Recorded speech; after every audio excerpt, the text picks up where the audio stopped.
Assalamualaikum warahmatullahi wabarakatuh. Perkenalkan, nama saya Elsa Berliana Putri. Saya prodi dari D3 Keperawatan semester 3.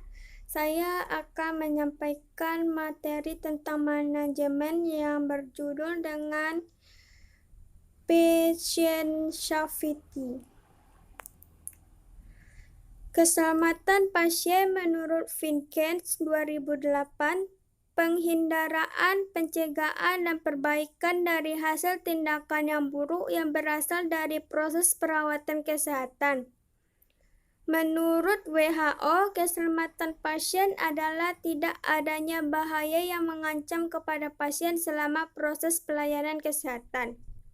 Berdasarkan Peraturan Menteri Kesehatan Nomor 11 Tahun 2017, keselamatan pasien adalah suatu sistem yang membuat asuhan pasien lebih aman, meliputi asesmen risiko, identifikasi dan pengelolaan risiko pasien, pelaporan dan analisis insiden, kemampuan belajar dari insiden dan tindak lanjutnya, serta implementasi solusi untuk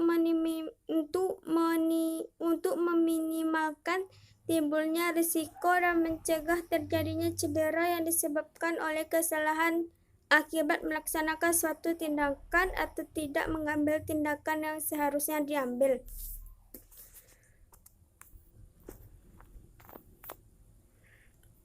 Penyelenggara keselamatan pasien di fasilitas pelayanan kesehatan di Indonesia.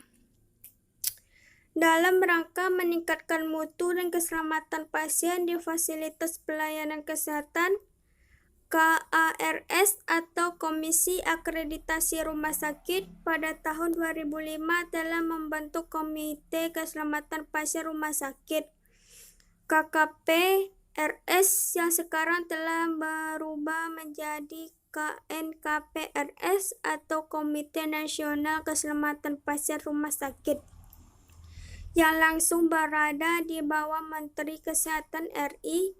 KNKP-RS memiliki fungsi, yaitu 1. Penyusunan standar dan pedoman keselamatan pasien. 2. Penyusunan dan pelaksanaan program keselamatan pasien. Yang ketiga, pengembangan dan pengelolaan sistem pelaporan insiden, analisis, dan penyusunan rekomendasi keselamatan pasien. Yang keempat, monitoring dan evaluasi pelaksanaan program keselamatan pasien.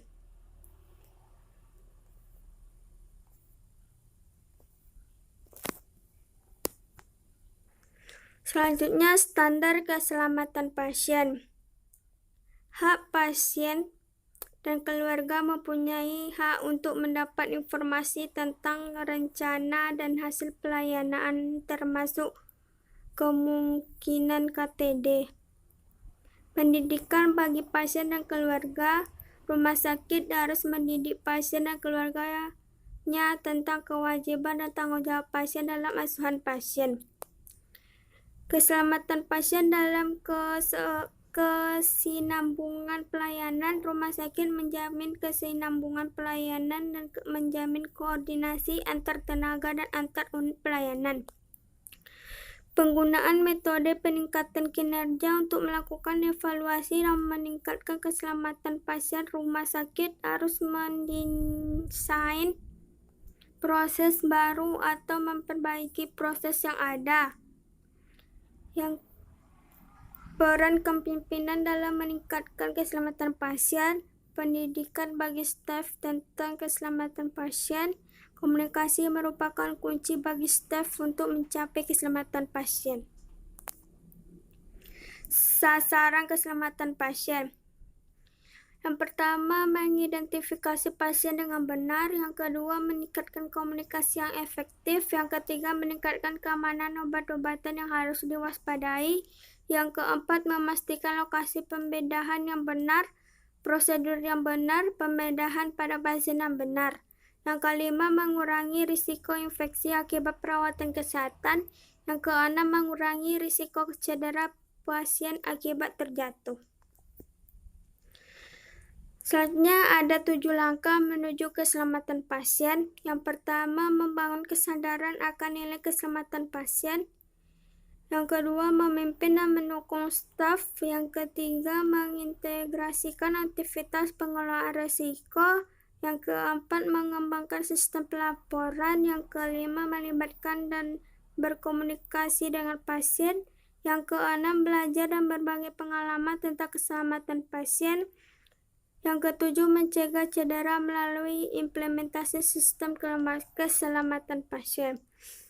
Dan yang terakhir ada pelaporan insiden keselamatan pasien.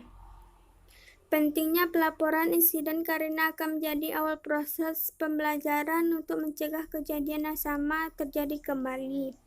Data laporan IKP yang akurat sangat bermanfaat untuk menurunkan insiden dan meningkatkan mutu pelayanan dan keselamatan pasien.